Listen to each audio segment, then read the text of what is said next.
In the autumn of 1855, the town of Appomattox in rural Virginia gathered beneath the steeple of its weather-worn church, the air thick with grief and suspicion.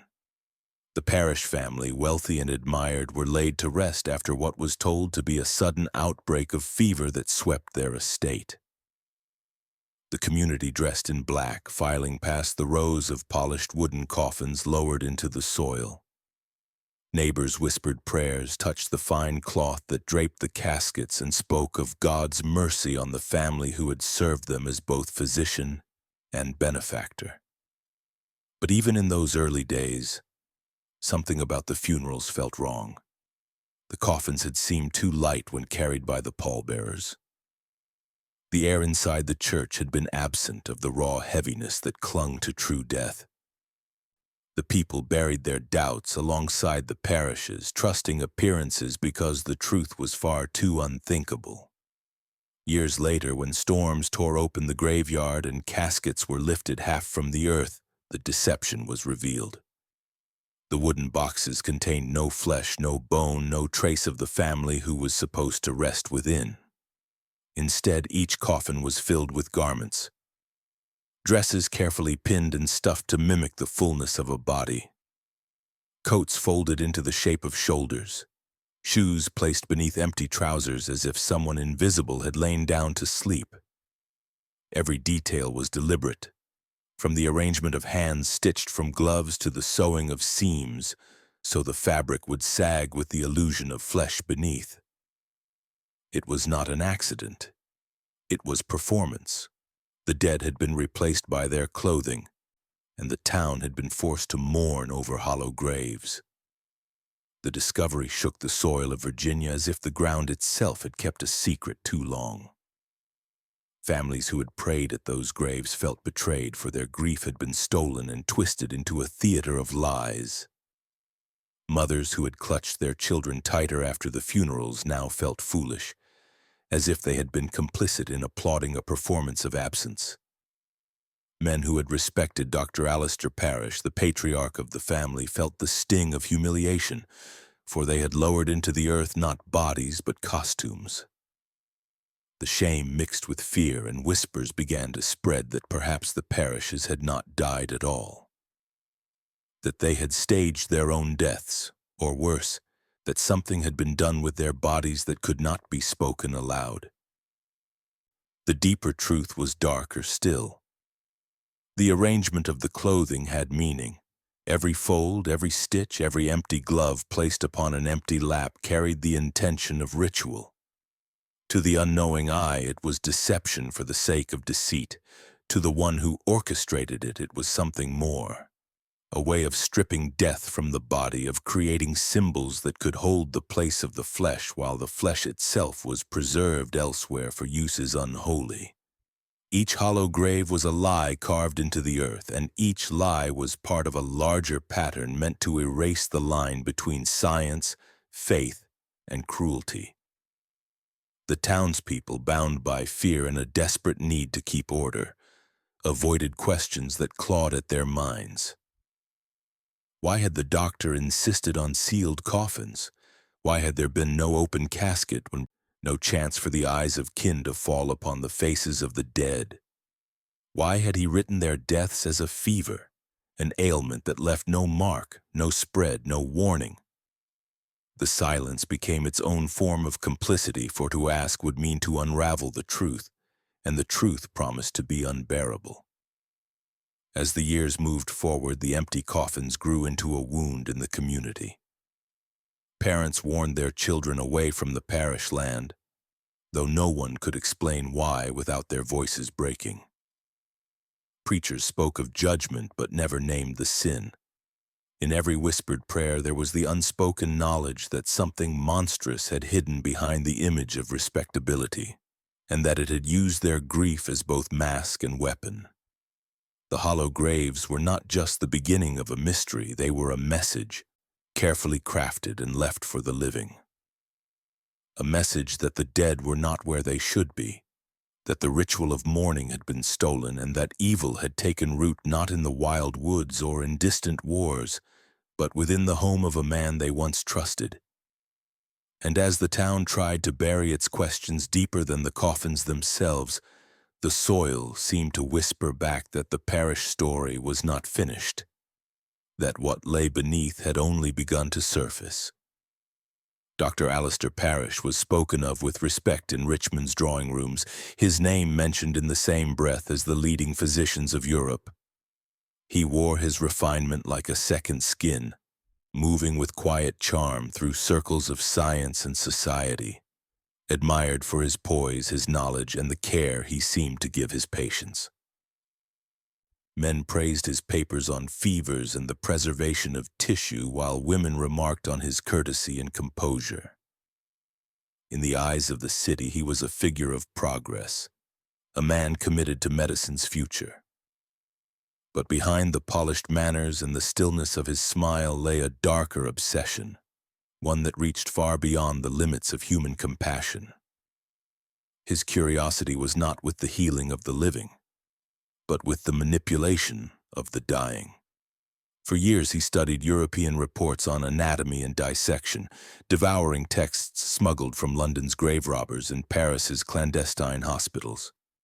He read of surgeons who cut open the chest at the moment the final breath escaped, who weighed hearts against their chambers of air, who timed the flicker of eyes as souls seemed to slip away.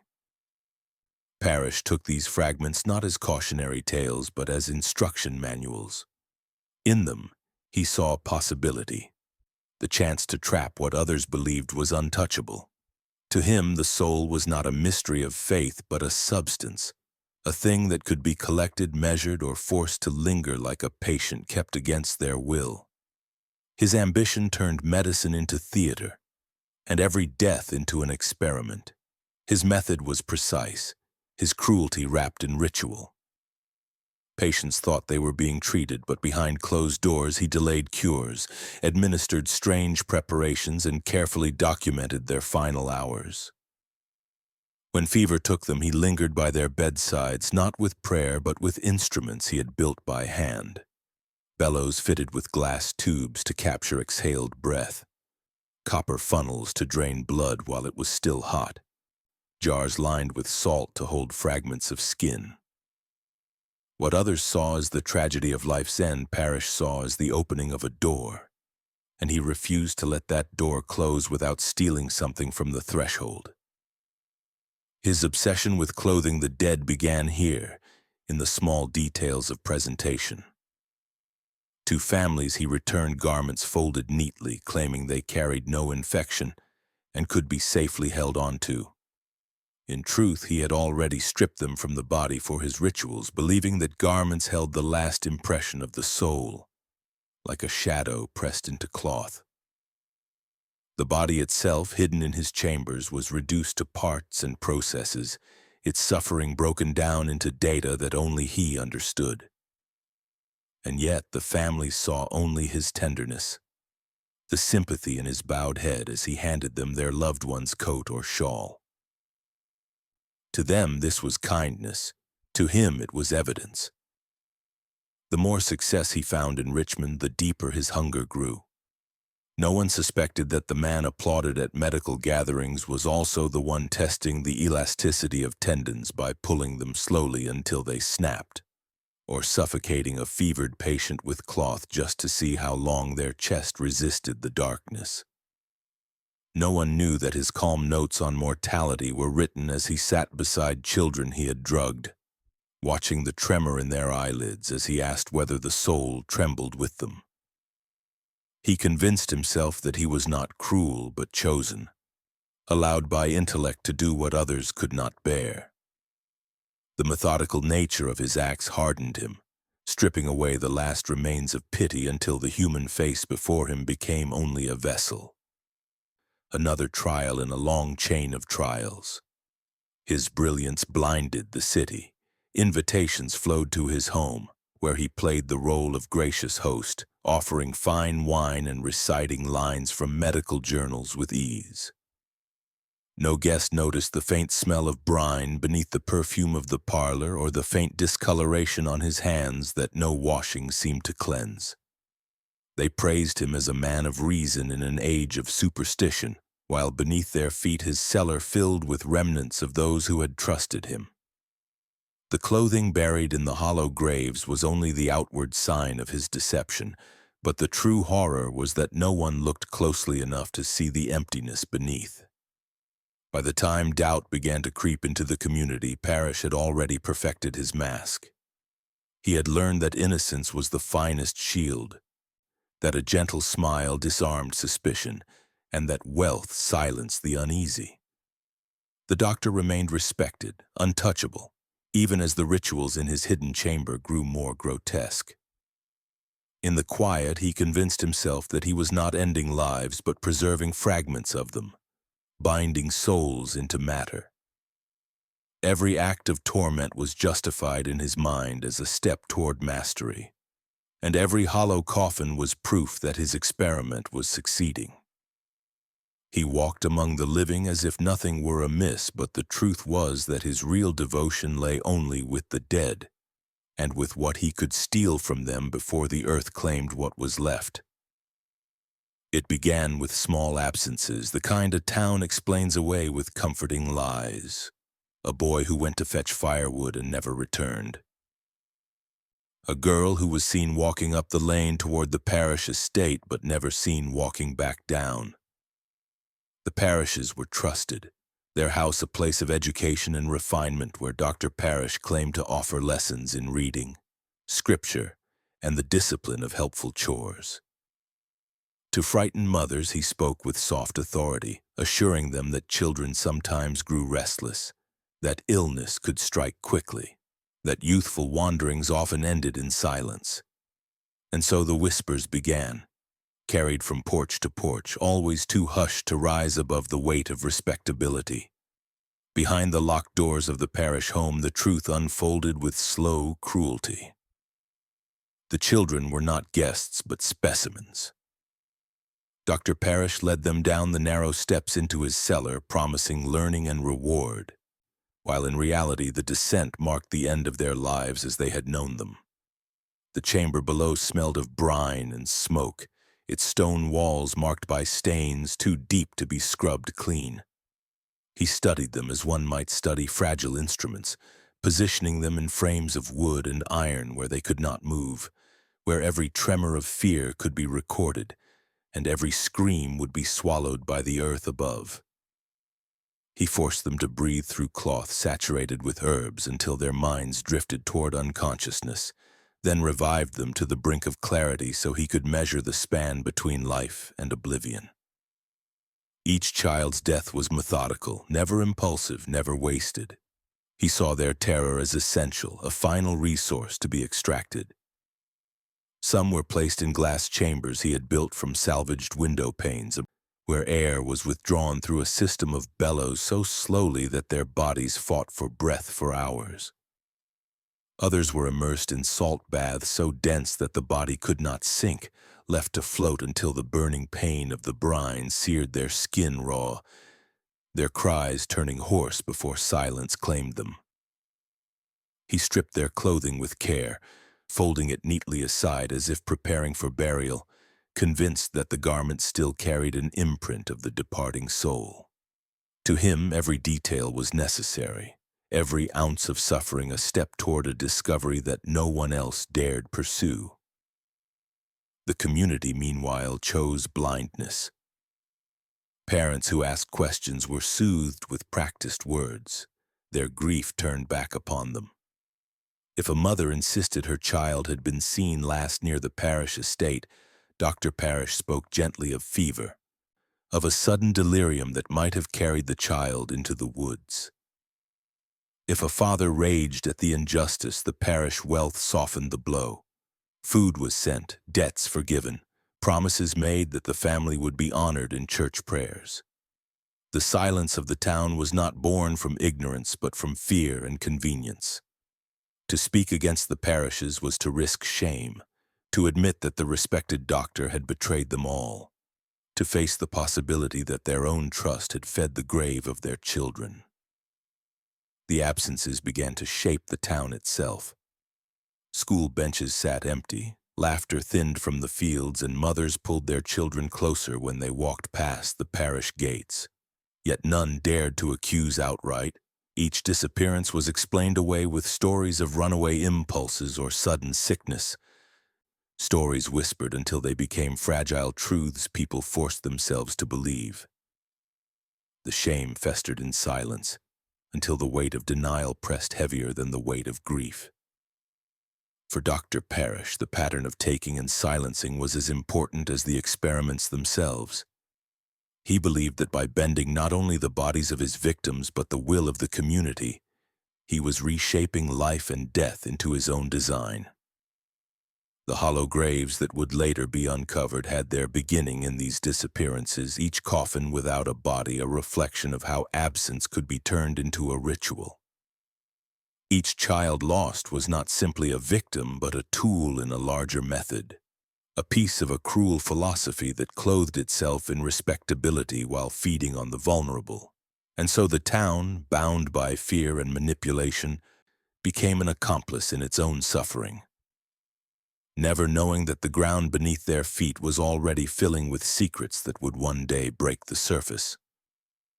Beneath the polished floors of the parish estate, hidden behind a narrow stair that seemed to vanish into the soil itself, lay the chamber where Alistair Parrish gave his truest sermons.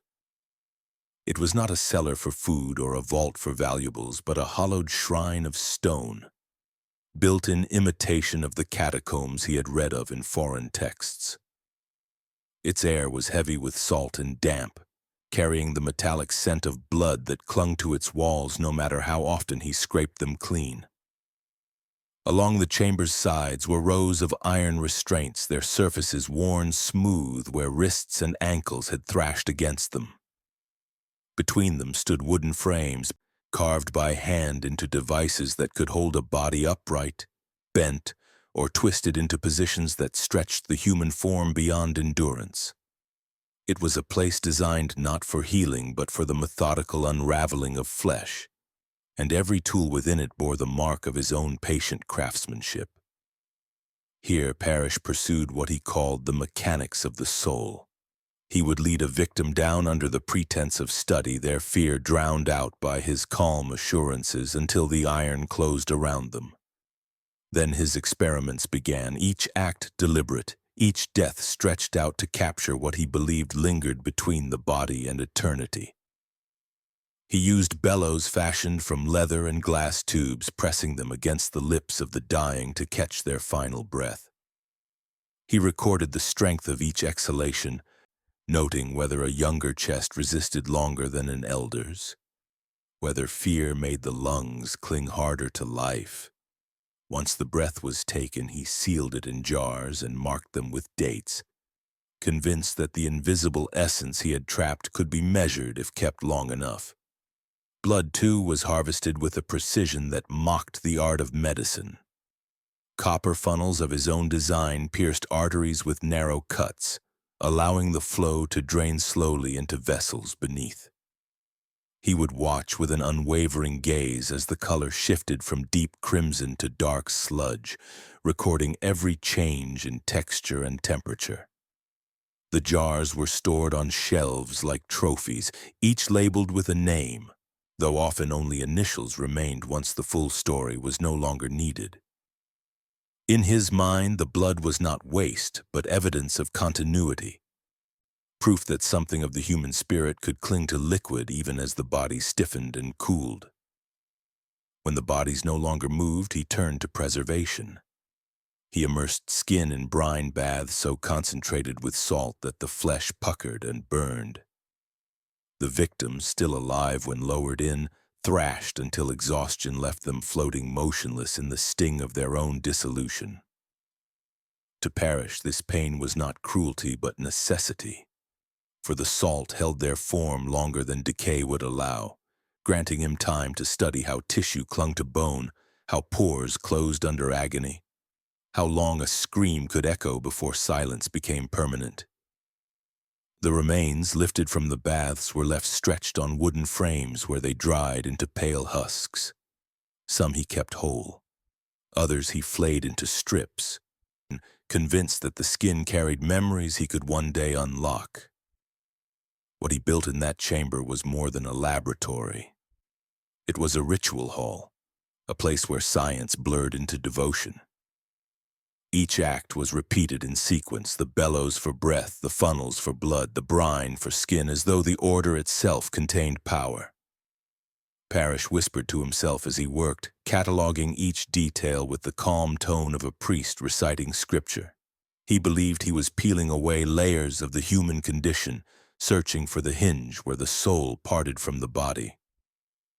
But in truth, he was building a theater of torment, a place where suffering was both the stage and the script.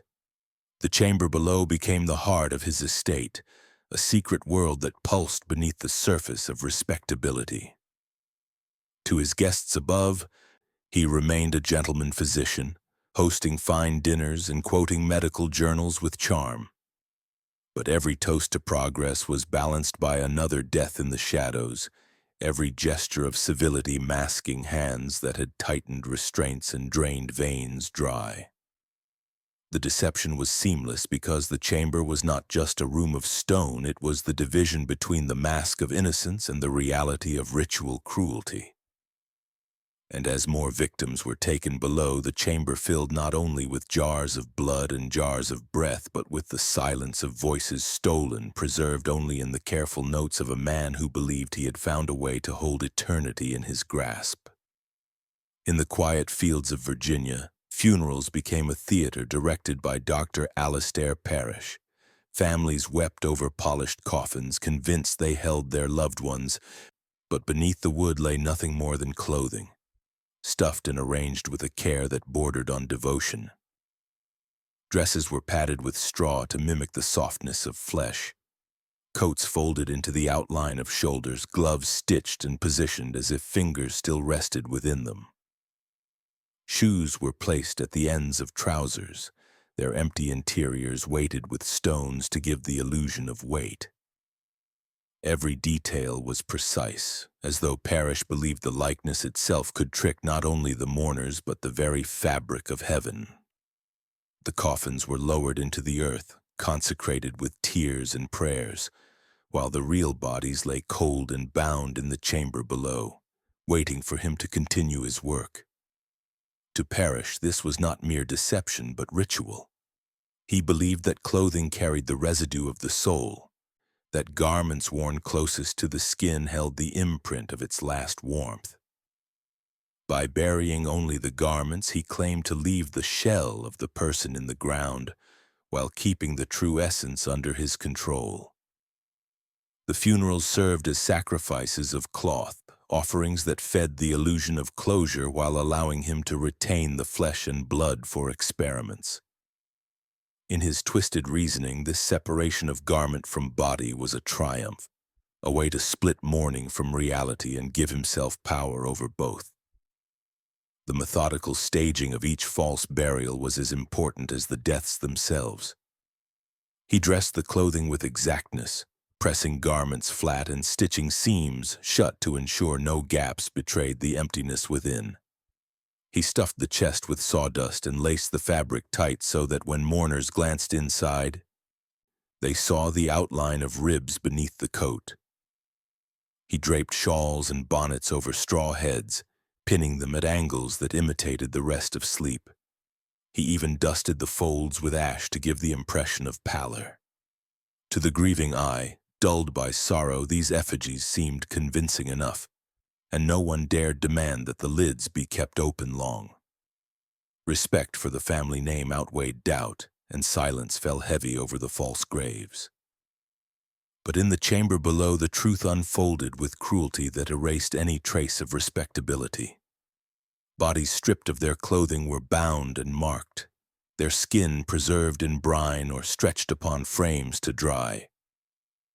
Without their garments, they became faceless resources, stripped of identity and reduced to vessels for his theories. The clothing above carried the symbol of the soul, but the body beneath his hands carried its substance, and he intended to capture both.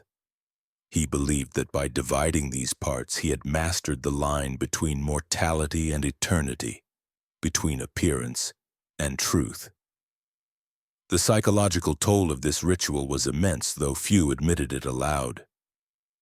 Parents who returned home after the funerals felt uneasy as they touched the garments left behind.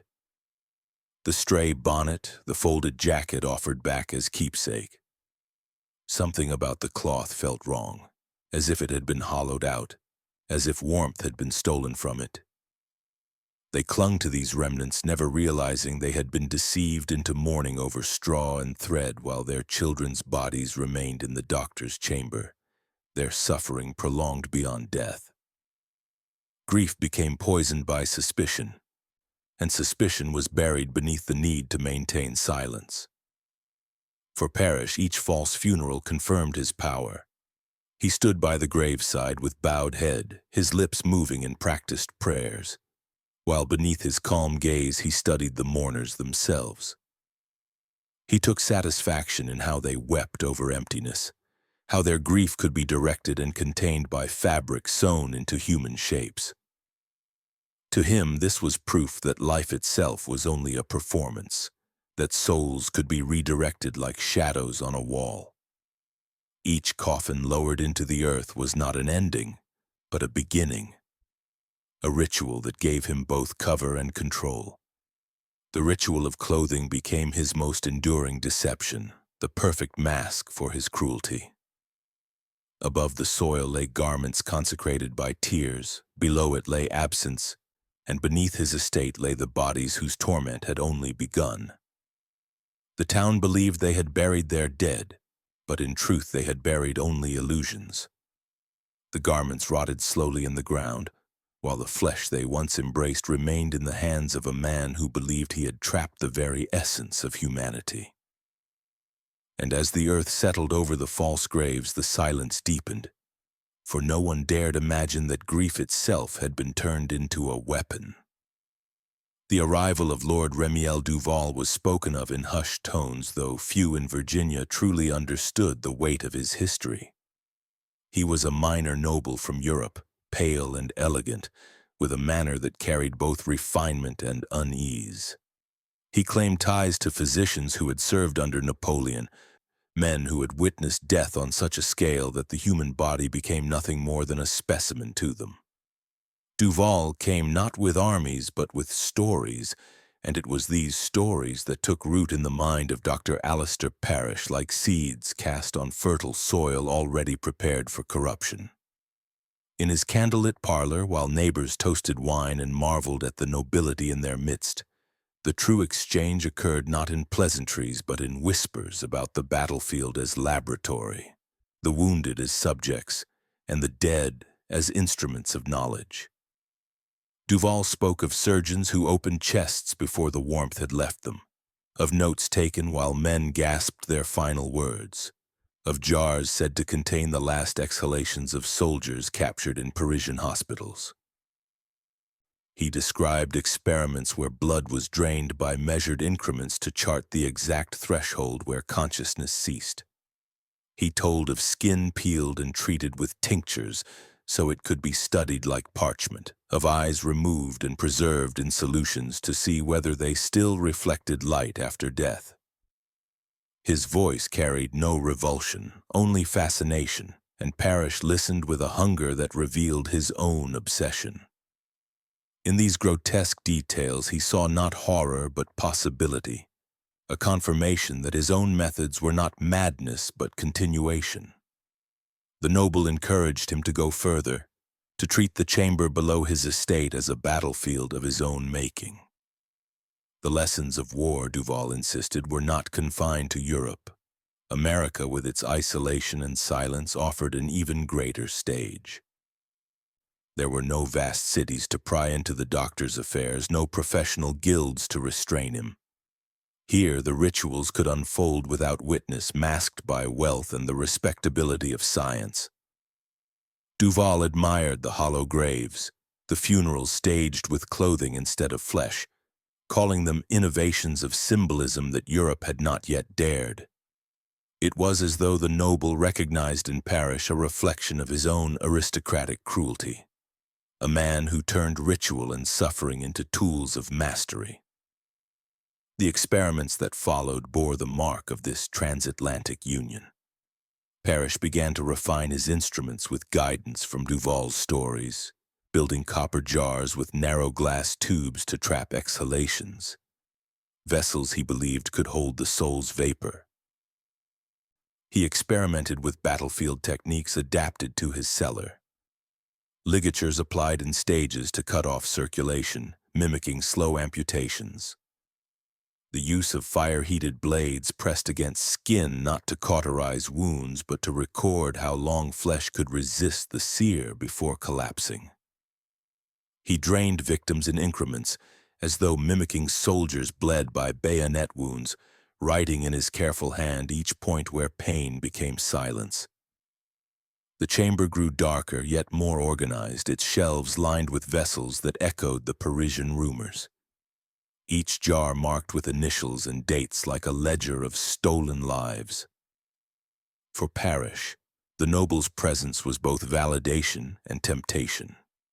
To hear that others had walked the same path gave his madness the appearance of legacy, as though he were part of a hidden order stretching across continents. It allowed him to believe that what he did was not cruelty but scholarship, that the jars of blood, breath, and skin were part of a greater knowledge denied to lesser men. Duval departed after months, leaving behind no gift but words, yet those words reshaped the Parrish estate into something far more monstrous. The experiments became bolder, more ritualized, no longer content with deception alone but seeking permanence, as if the jars on the shelves might one day speak back the souls they contained. Above ground, society still saw only the mask of civility, the noble guest entertained, the doctor applauded.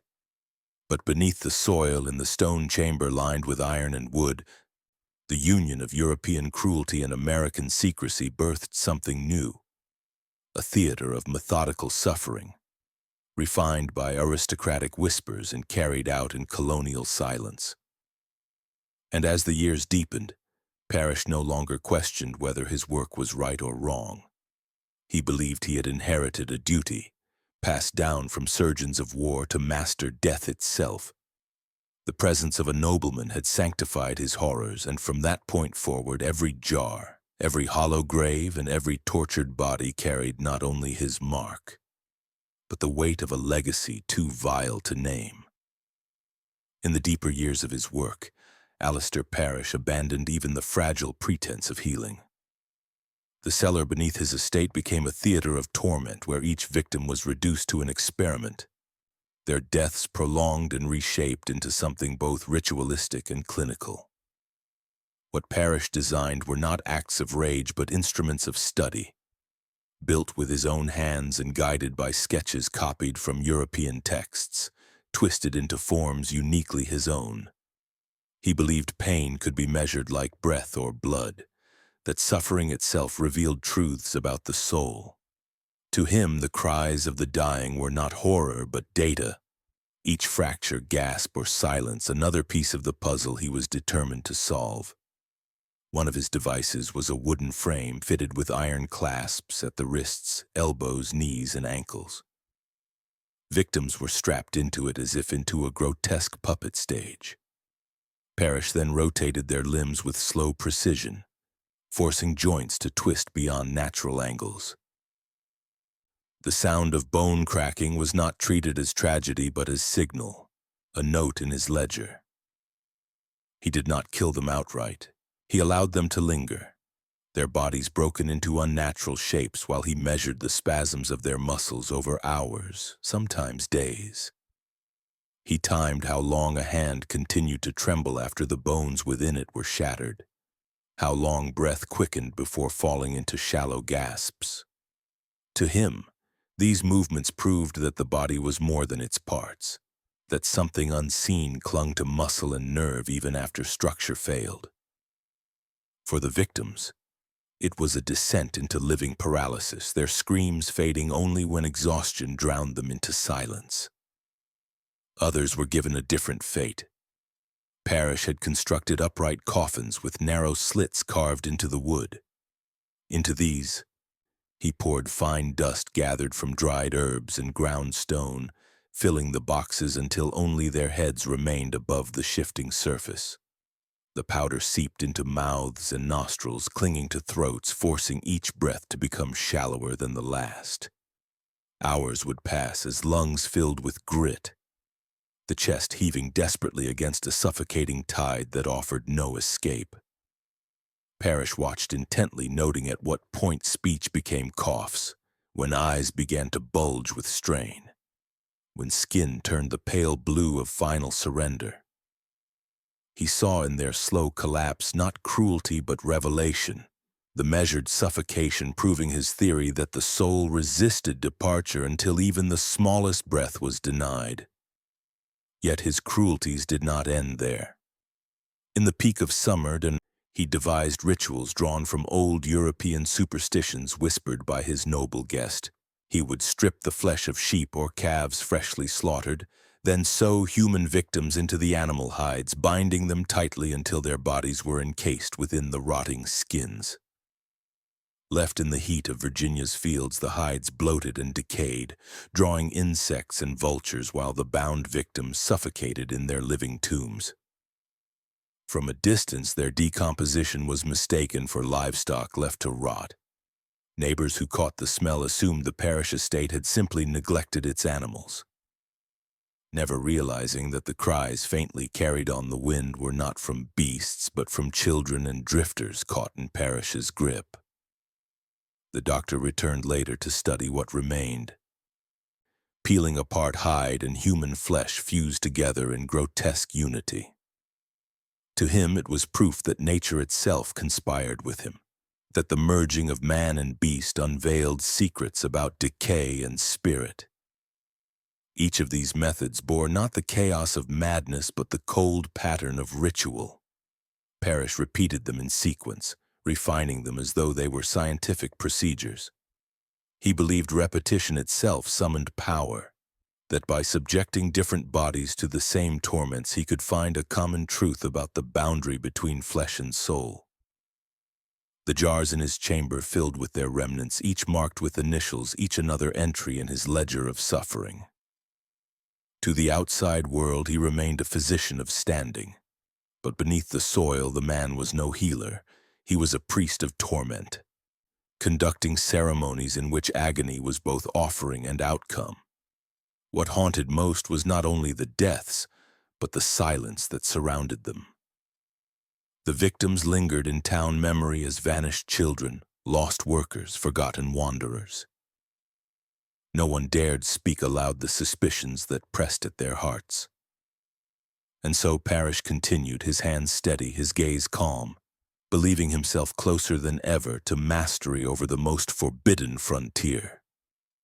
The tortures became his scripture and the chamber his sanctuary, each body reduced to one more verse in a litany of pain that he alone could recite. And above the graves filled with only clothing, the town prayed for peace, never realizing that the true prayers being answered were spoken by the man who had already devoted his life to darkness. On Sunday mornings, the church pews filled with bowed heads and whispered prayers, but unease rippled beneath the hymns like a current no one dared acknowledge. Families had begun to notice the strangeness surrounding the Parrish estate. Servants who once carried baskets of bread and milk into town had vanished, their absence explained by vague words of illness or dismissal. The great house glowed with lamplight long after midnight, and neighbors passing by swore they heard faint sounds beneath the earth, as though the soil itself carried voices muffled by stone. Mothers clutched their children tighter when passing the iron gates, though none spoke their fear aloud. For to accuse a man like Dr. Parrish was to accuse the town's own respectability. The whispers grew heavier when a visiting preacher stood in the pulpit and spoke of houses where prayers were said without light, where devotion twisted into something unholy. He did not name the parishes, but the congregation understood. He described such a house as one of shadow prayers where ritual was hollow and words were spoken only to mask what was done in secret. The description sent chills through the room, yet the congregation responded with silence. No one wanted to look at the parish pew, now empty after the supposed family deaths, yet still carrying the memory of their presence like a scar. Each family carried questions but buried them in the soil of shame. Why were there so many funerals, yet no one saw the bodies? Why did the earth above the parish grave sink so lightly as if nothing heavy lay beneath? Why did those who entered the estate, children, drifters, servants, so rarely return? Every doubt was pressed down by fear of what it would mean to speak it aloud. To accuse Parrish was not only to risk his wrath, but to face the unbearable truth that they had allowed such evil to grow unchecked in their midst. Better to believe in fever, in wandering, in accident, than to believe the truth their hearts already knew. Dr. Parrish understood this silence and fed upon it. He walked among them with his calm smile, nodding at shopkeepers, exchanging polite words with grieving mothers, his very presence daring them to voice what they suspected. He knew they would not. Their shame was his shield, their complicity his ally. He had given them enough plausible lies to cling to, and in return they gave him the freedom to continue. Every vanished servant, every muffled scream, every false funeral was buried beneath the congregation's refusal to confront him. The psychological toll of this silence was profound. Families sat at supper tables with chairs forever empty, their grief twisted by doubt they could not confess. The weight of suspicion became a sickness of its own, hollowing their faith and corroding their trust in one another. Yet still, no action was taken. They turned their eyes downward, convincing themselves that if evil existed, it was elsewhere, anywhere but here. In that silence, Parrish found the most powerful tool of all. Torture did not only occur in his chamber, it spread into the minds of the community, binding them with guilt and fear. By refusing to confront him, they allowed his rituals to flourish. The church bells rang each week. Hymns rose into the air, but beneath the sound of worship lingered the truth, that evil thrives best where good men agree to say nothing. And as the estate's windows glowed at midnight and shadows shifted behind the glass, the people of the town lowered their eyes, telling themselves that silence was safety, even as it became their own form of complicity.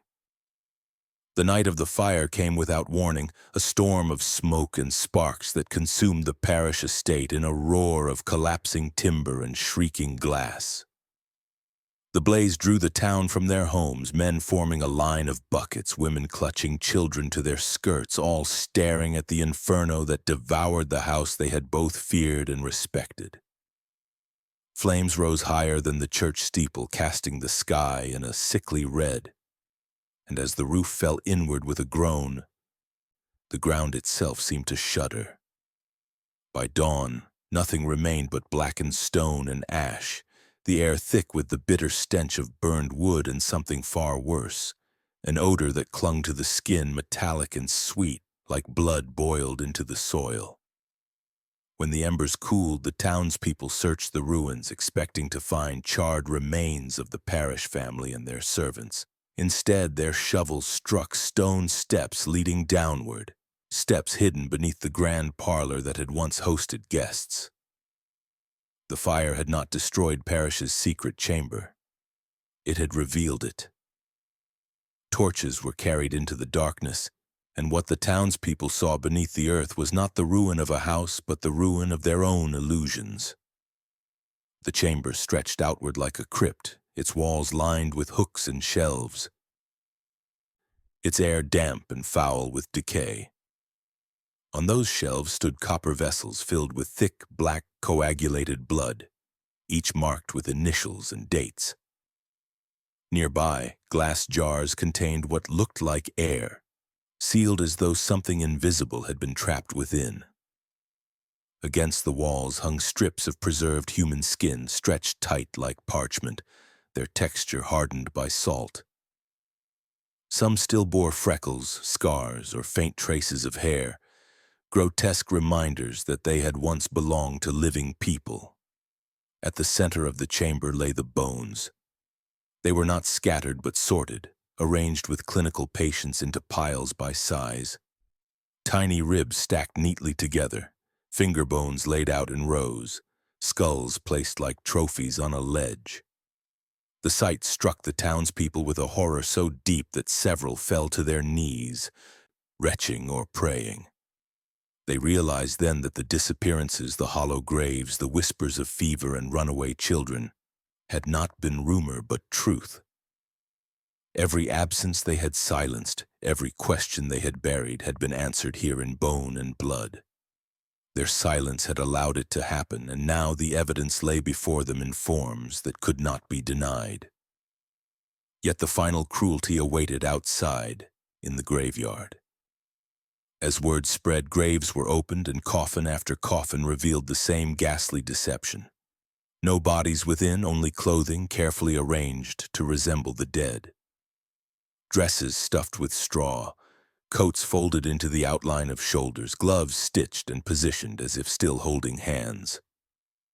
Parents who had mourned children years earlier collapsed at the sight, realizing they had wept over effigies, that their grief had been stolen and twisted into part of the doctor's ritual.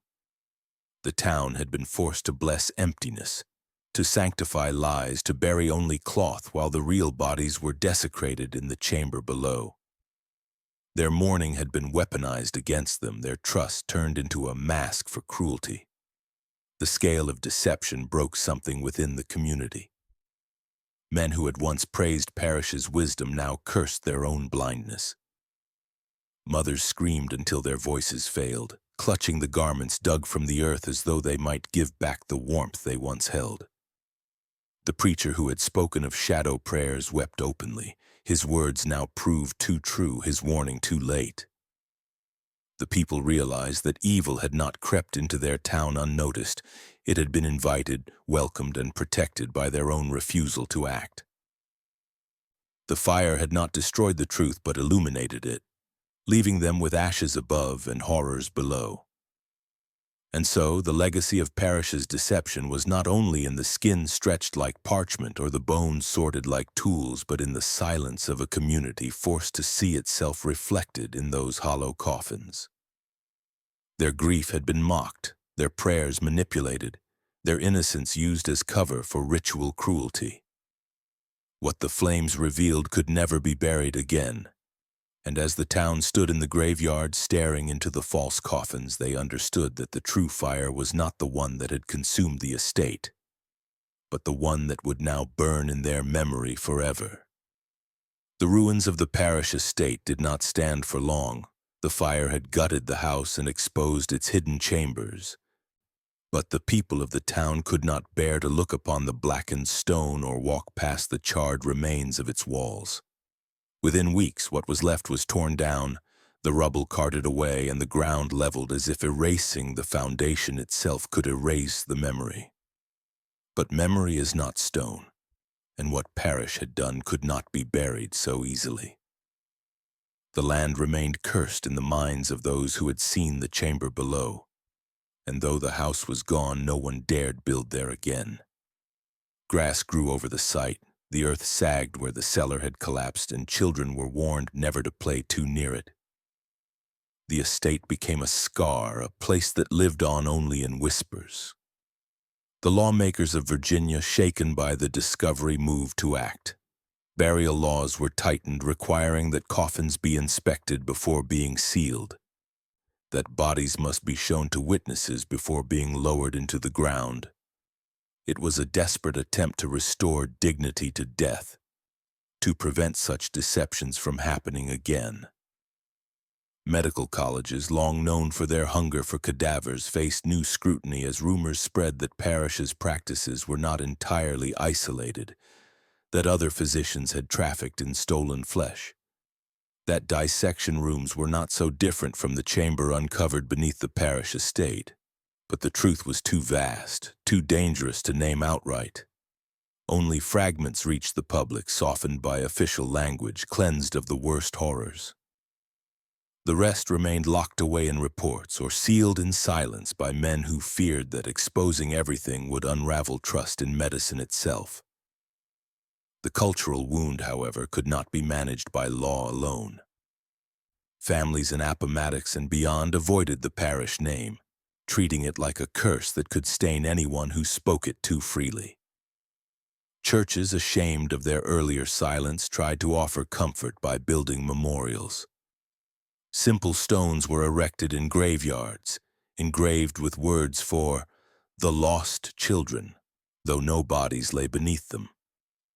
Parents left flowers at these markers, tears soaking the ground as if they might water the memory of children they never truly buried. But the memorials were not places of closure. They were places of ache, reminders that their mourning had been weaponized, that their grief had been stolen and staged. The hollow coffins had left hollow souls behind, and the weight of that absence lingered in every prayer. For those who had lived through it, silence became both shield and punishment. No one wanted to confess how long they had suspected, how much they had chosen not to see. The whispers of missing children, the uneasy sermons, the late-night lights in the estate, each memory carried guilt, for silence had allowed Parrish to thrive. Families avoided speaking of him not only because of fear, but because to speak was to admit complicity. Children grew up hearing only fragments, told never to ask too much. The story of Parrish became a shadow passed from one generation to the next, carried in warnings, in lowered voices, in the uneasy glance toward the empty field where the estate once stood. Yet beneath this silence, the psychology of what had been uncovered never stopped working its poison. For Parrish, torture had been both science and ritual, a way to divide body from soul and grief from truth. For the town, the knowledge that they had mourned over empty coffins became a torment of its own. Their tears had been shed for illusions, their prayers poured out over garments stuffed with straw. The thought that their sorrow had been part of his ritual was unbearable, and so they pushed it down, teaching themselves to forget even as memory festered beneath the surface. This was the legacy of silence, not only the absence of speech but the absence of courage, the choice to look away while cruelty clothed itself in respectability. Evil had not entered the town by force. It had walked among them dressed as innocents, wearing the face of a trusted doctor, offering soft words and polite gestures while building chambers of torment beneath their feet. It had thrived because no one wanted to believe that such darkness could live so close to their homes. It had thrived because suspicion was easier to smother than to speak aloud, and when the truth was finally unearthed, it was too late. The jars of blood, the piles of bones, the false funerals, all of it testified to how long silence had served as Parrish's most faithful accomplice. In the end, the legacy of Parrish was not only in the laws that were changed or the memorials built, but in the unsettling truth that respectability itself can be the perfect mask for evil. His story became a lesson whispered in Virginia, that cruelty often hides in the places we least expect, behind the faces we most trust, inside the homes we most admire. The field where the estate once stood grew wild with weeds, but the memory lingered like an infection, a reminder that silence is never neutral. It is a choice, and often it is complicity. And so the story closes not with closure, but with a question. What do you think? Could this happen again, unseen, in another house of wealth, another chamber of science, another family praised for their grace? Could silence once more become the soil in which evil grows while communities look away? The field where the Parrish estate once stood lies empty, but the silence around it still speaks. It asks whether we have truly learned, or whether, even now, there are houses of shadow prayers standing quietly in the dark.